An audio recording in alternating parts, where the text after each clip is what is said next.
Welcome to my YouTube channel Vikas Sir Accountancy Classes. Today we will discuss about the concept of financial statements with adjustment. बेटा financial statement with adjustment का जो question आता है, सबसे पहले हमें यह क्लियर होना चाहिए कि कौन सी आइटम ट्रेडिंग अकाउंट में आती है, कौन सी P&L में आती है।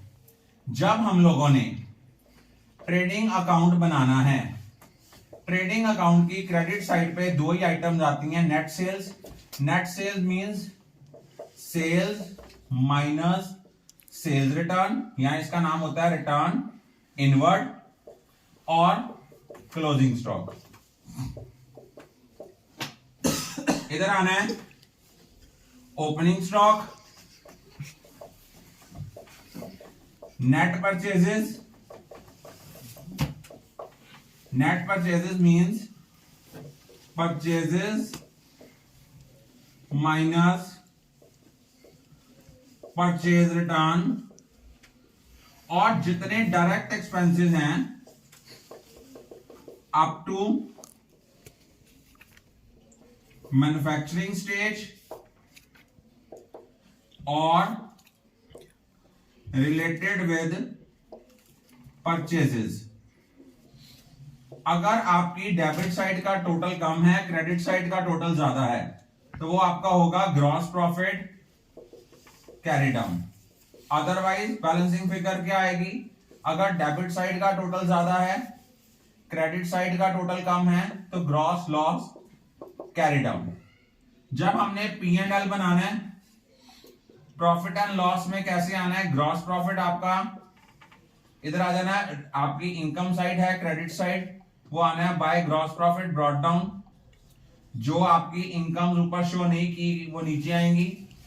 अगर ग्रॉस लॉस होगा, it will be shown on debit side, और जितने आपके इनडायरेक्ट एक्सपेंसेस हैं जो ऊपर शो नहीं हुए वो सारे यहां होंगे।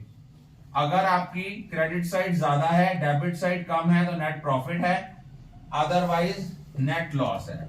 अब हम डिस्कस करेंगे एडजस्टमेंट्स के बारे में। हर एडजस्टमेंट के दो इफेक्ट हैं। क्लोजिंग स्टॉक जो भी है, it is always valued at cost price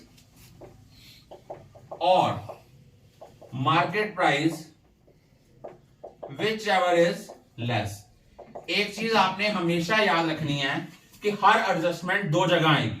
one is इधर इन ट्रेडिंग अकाउंट और profit and loss account, another effect is in the balance sheet.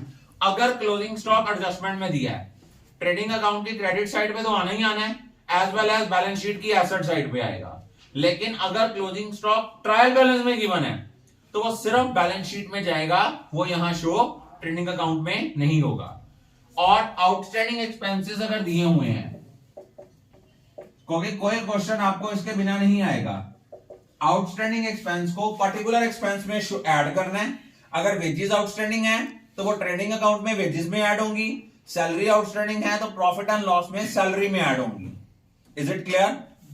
और जो आपके आउटस्टैंडिंग एक्सपेंसेस अगर एडजस्टमेंट में गिवन है, तो वो आपके पर्टिकुलर एक्सपेंस में ऐड भी होंगे और बैलेंस शीट की लायबिलिटी साइड पे भी होंगे, जाएंगे। लेकिन अगर आउटस्टैंडिंग एक्सपेंसेस सिर्फ ट्रायल बैलेंस में गिवन है, तो वो सिर्फ कहां जाएंगे? बैलेंस शीट की लायबिलिटी साइड पे। प्रीपेड एक्सपेंस हैं, इनको हम क्या करते हैं? पर्टिकुलर एक्सपेंस में से माइनस करते हैं और बैलेंस शीट की एसेट साइड पे शो करते हैं। अगर ये ट्रायल बैलेंस में गिवन है तो सिर्फ बैलेंस शीट की एसेट साइड पे जाएगा और कहीं नहीं। डेप्रिसिएशन, अगर हमें डेप्रिसिएशन एडजस्टमेंट में गिवन है, हम लोग क्या करते हैं? प्रॉफिट एंड लॉस अकाउंट की डेबिट साइड पे भी शो करते हैं और बैलेंस शीट में पर्टिकुलर एसेट में से माइनस भी करते हैं। और एक आप लोगों का सब याद रखना, परचेज में से कौन कौन सी चीजें माइनस होनी है। एक तो माइनस होना है परचेज रिटर्न, एक माइनस होना है goods destroyed by fire, goods given as charity, goods given as free samples or एक माइनस होना है goods withdrawn by proprietor for personal use. और एक लास्ट एडजस्टमेंट जो आपने करनी ही करनी है वो कौन सी है, वो आपकी है प्रोविजन फॉर बैड डेट की। ये एडजस्टमेंट ध्यान से रख लो, ये एडजस्टमेंट इंडिविजुअली भी पेपर में आ जाती है। प्रोविजन फॉर बैड डेट कैसे निकालते हो, इसके लिए सबसे पहले न्यू प्रोविजन कैलकुलेट करना है। न्यू प्रोविजन कैसे कैलकुलेट करना है, जितने डेटर्स दिए हैं ट्रायल बैलेंस में से, उनमें से bad debt in adjustment minus करने हैं इनटू रेट ओवर 100, फिर इसमें बैड डेट ऐड करने हैं कौन कौन से, ट्रायल बैलेंस वाले भी और एडजस्टमेंट वाले भी, और ओल्ड प्रोविजन माइनस करनी है।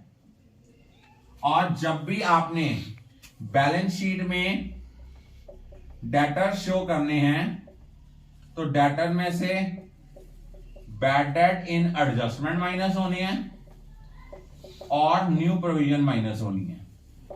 इसके बिना आपको कोई क्वेश्चन नहीं आएगा। प्रोविजन फॉर बैड डेट कैसे निकालनी है, सबसे पहले न्यू प्रोविजन निकालनी है, debtors in trial balance minus bad debt in adjustment into rate over 100। फिर हमने दोनों तरह के बैड डेट ऐड करने हैं और ओल्ड प्रोविजन माइनस करनी है। और जो ये नेट आंसर आएगा इसको हम प्रॉफिट एंड लॉस अकाउंट की डेबिट साइड पे शो करेंगे। लेकिन जब बैलेंस शीट में डेटर शो करने हैं, डेटर में से bad debt in adjustment minus करना है और न्यू प्रोविजन माइनस करना है। I think all of you are clear. एक चीज और, अगर दिया हुआ 10% इन्वेस्टमेंट, आपने देखना उस इन्वेस्टमेंट के ऊपर इंटरेस्ट बनता कितना है। अगर ट्रायल बैलेंस में मान लो 1 लाख की इन्वेस्टमेंट है, 10% है, 10,000 बनता है। ट्रायल बैलेंस में क्रेडिट में लिखा हुआ है interest on investment 5,000, it mean 5,000 और आपका क्या हो गया, आपका अक्रूड इनकम हो गई, उसको उस इंटरेस्ट में प्लस करना है और बैलेंस शीट की एसेट साइड पे शो करना है। I think all of you are clear about it.